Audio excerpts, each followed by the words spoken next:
Hi, welcome to Tour 2. This is the middle tour. This is between the downtown and the Heights. So we're going to basically be focusing from St. Joe's up to and on to Hillside Ave around Rosemary Lake. And the first part of this is interesting because it actually takes, so Emery Grover's over there, and then this is called the Highlands. This is 1983. So it's a really nicely landscaped higher density. It's 14.17, so it's very close to the 15 that the MBTA wants as units per acre. There are 35 units on 2.5 acres.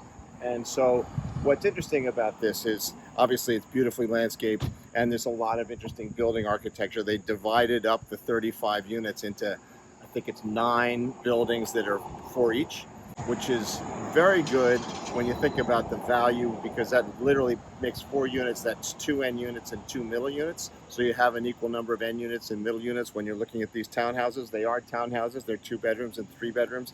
I think the last one, they're all sold and owned. So I think the last transaction I think was in the 500,000 to 600,000, but I'm not exactly sure on that. But that sounds about right. But again, so that's relatively decent. It's 1983, but they're really beautifully done. And I think the other thing that's important is that when you think about these buildings and how they're placed on the site, they're out towards the edge with some landscaping. And this is also, there's another road that goes around them. So they're the same number of these on the other side, and they're next to single family housing. So what's nice is that the scale of them is beautiful relative to a 2.5 or 3 story single family home. So this is really nice for sort of how you could transition from something that's higher density to something that's single family and not even feel like there's anything different. All of the surface parking is actually interior because they pull the buildings to the outside. So it's also nice because it shields a lot of the parking for guests and owners. So you have obviously a really nicely landscaped, mature site here. And if we had to put our spin on whether or not this is something that's likely to change, you'd have to say that that's not going to change. That was across the street on Highland Ave. This is now a site that we talk about as Bertucci's Plaza, although they aren't here, the sign's still here. What this represents is commercial property, and what you then have to think about is that this site is actually in the two maps that are coming up for vote at town meeting. The MBTA maps, the base compliance plan has this still at 3 stories and lower density, and then the neighborhood housing plan is going to be more, maybe 4 or 4.5 stories, and that actually at a higher density units per acre.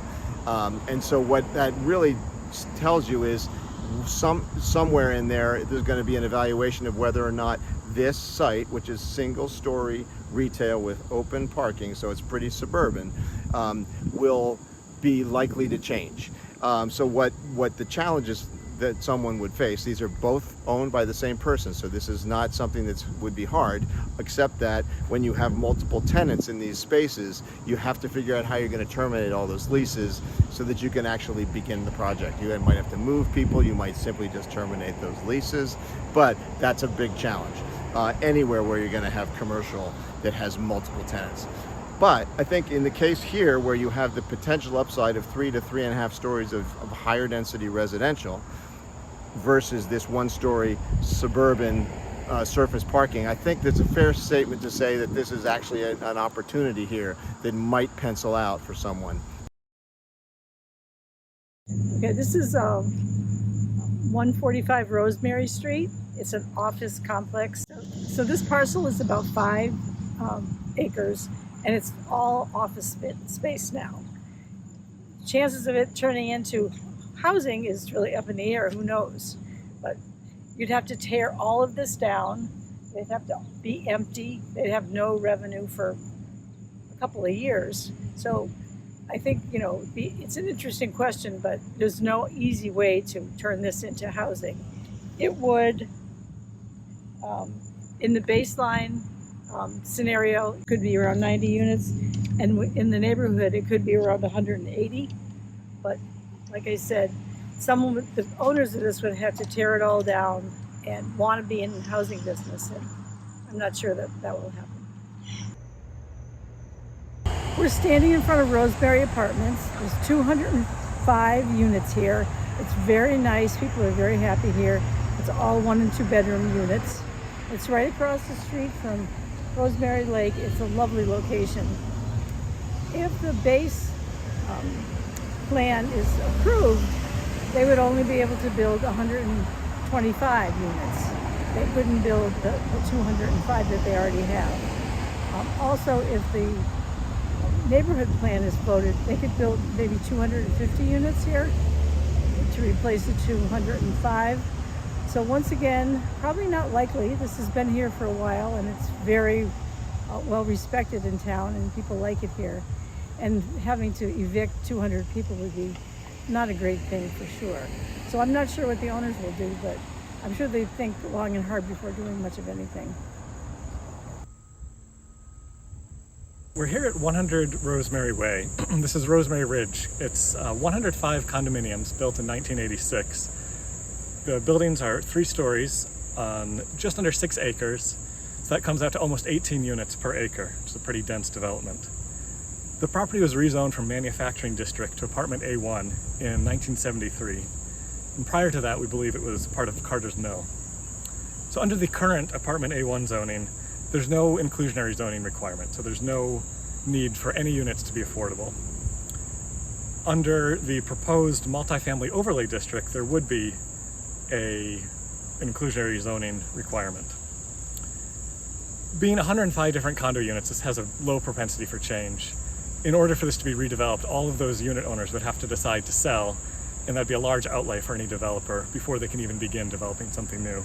So even if a slightly larger density were allowed, it's probably not going to change anytime soon. I looked at some of the recent sales. There was, about a month ago, a 2-bedroom, 2-bath unit for 1,300 square feet that sold for $580,000. So what would that cost for a family moving to Needham? Well, first they'd have to come up with that 20% down payment of $116,000, and then with condo fees, property taxes, and principal and interest on the mortgage, that would come to about $4,700 per month.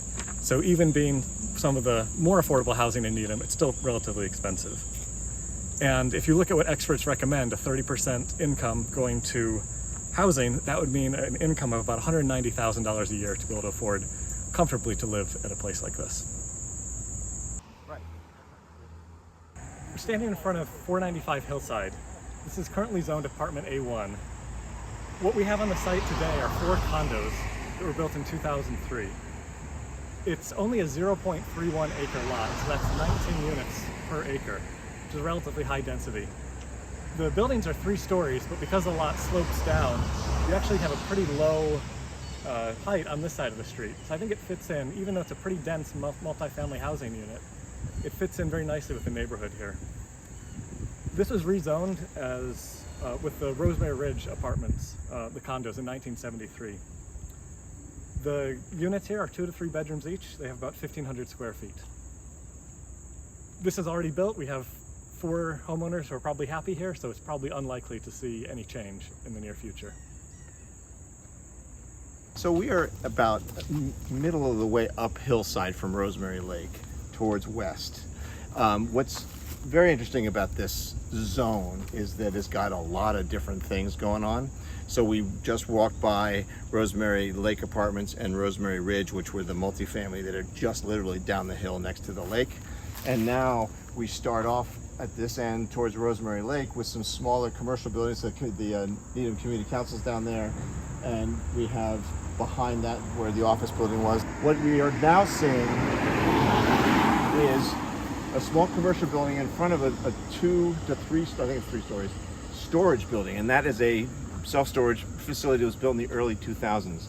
And that is actually kind of an interesting site. It's obviously pretty leveraged. I think it's going to be having a pretty strong income stream, so I doubt that's going to have a whole lot of change built into it. That's probably going to be hard to have that pencil out. But it is self-storage, so you're not moving people. But so if there is a higher possibility there, then that would be worth looking at potentially by the owner. This side of the street is the area that's designed is being changed from what was industrial to allow the multifamily housing for the MBTA. In both the compliance plan and the neighborhood housing plan, there is a density or a height of 3 stories. The density increases a little bit and the FAR increases a little bit here. But one of the things that was concerning to the Hone committee that recommended those heights is the ability for these buildings to actually be a little bit more sensitive to the scale of the buildings across the street. So there's some 1-story, 2-story housing there, and then there's the 2- and 3-story housing that's down the hill. So whether or not this could support 3 or 4 is a question. I think you probably could do that carefully. So what we've looked at here is a small commercial property in front of that storage building, which is very probably full and doing well revenue-wise. As we swing here, what's really interesting about this project is that this is a parking garage supporting medical office. So you'll see that there's an entry to a garage that's up there just off of Highland, Hillside. You drive in and enter the lower level. There's a whole level of parking on the next level, and then there are 2 levels of medical office above that. So the thing that's good about that site is that it's got built parking.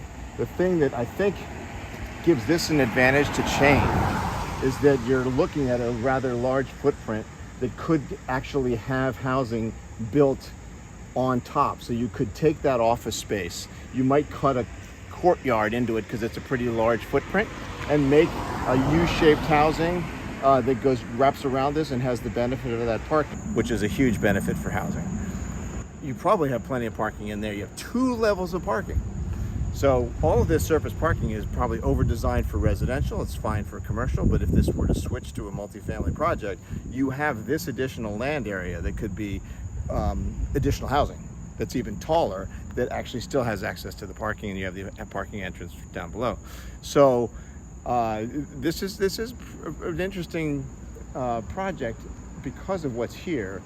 And potentially, if this pencils out with the rents for this commercial property, and you have the opportunity to use something higher here, maybe 3 or 3.5 stories with the neighborhood housing plan, one might be slightly optimistic that this is a project that could change.